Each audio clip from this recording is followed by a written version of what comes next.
Hey there, and welcome back to Tranquil Talks with Chris, a sanctuary for introverts where you can take a brief pause from the daily noise and chaos of life.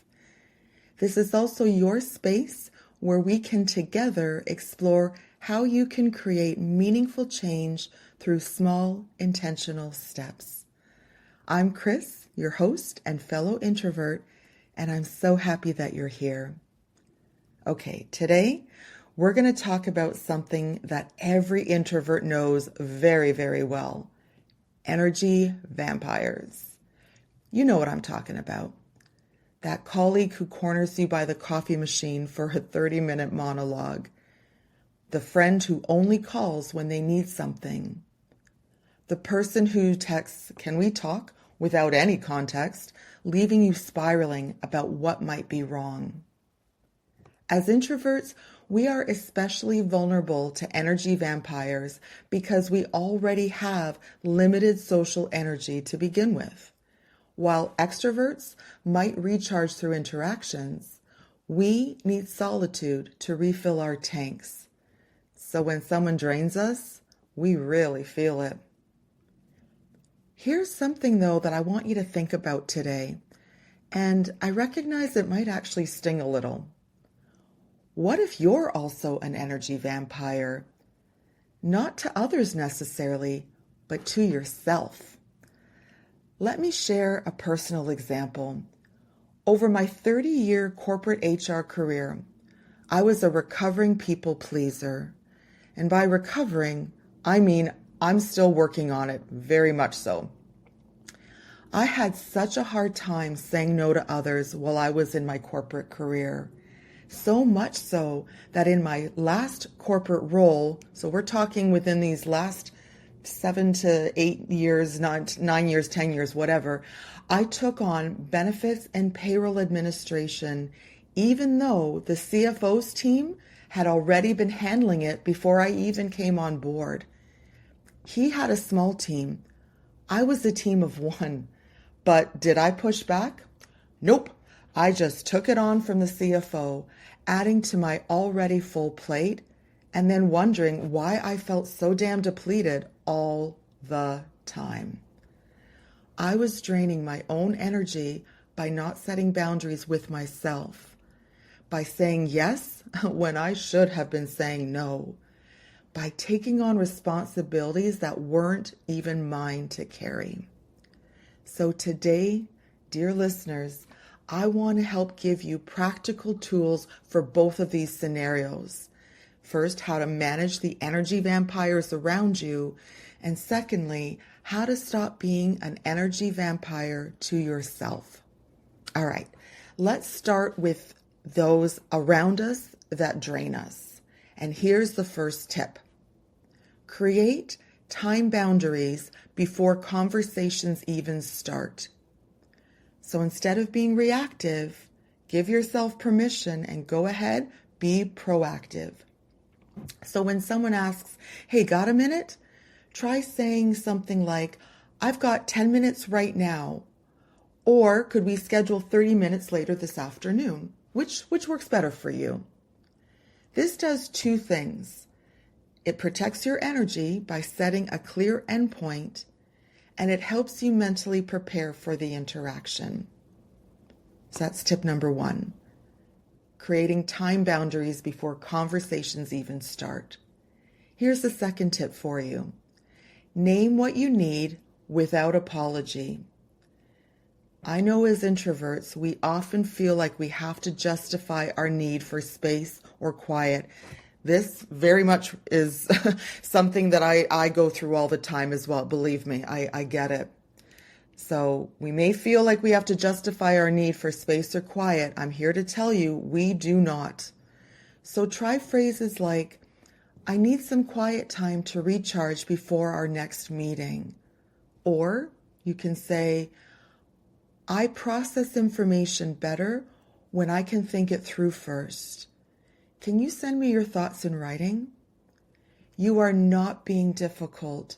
You are being clear about what helps you show up at your best.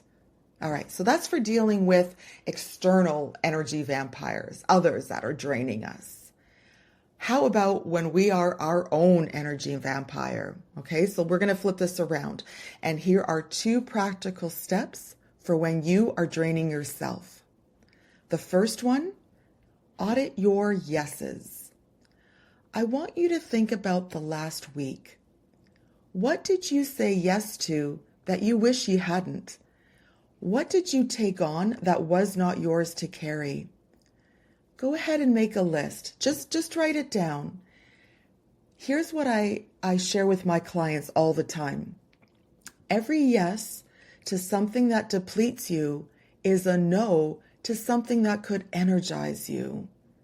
So start practicing what I call the pause and assess.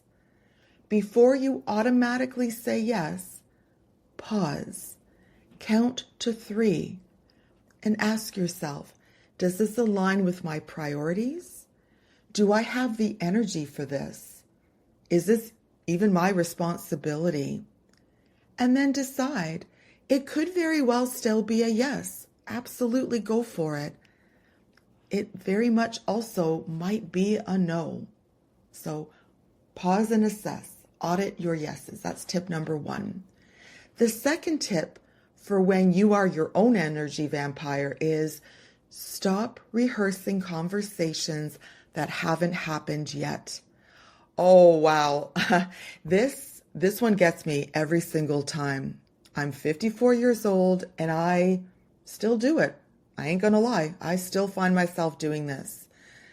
How much energy are we wasting replaying potential scenarios in our heads, worrying about what someone might say or how something might go wrong, but it hasn't happened yet? And I know I've shared this on previous episodes here, and I'll continue to share it. I'm comfortable doing so. I have generalized anxiety disorder, GAD. And as someone with GAD, I can spend hours in these mental loops. So here's what helps me.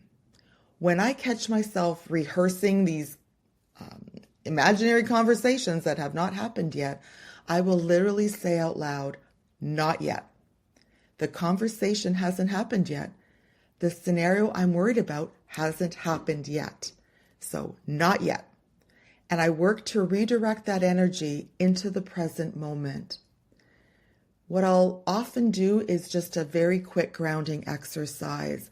I'll name 5 things I can see around me. Certainly when I'm in the throes of a major panic attack, applying that 5, 4, 3, 2, 1, initiating all of your senses helps beyond anything. So it's kind of similar to that, but when I need to get back into the present moment, like I said, I do a quick grounding. I'll name 5 things I can see around me. Anything, quite frankly, to pull myself back to the present, to the right now. All right, so just as a recap, there are 4 tips I'm leaving you with today. 2 for managing external energy vampires, and then 2 for when you are your own.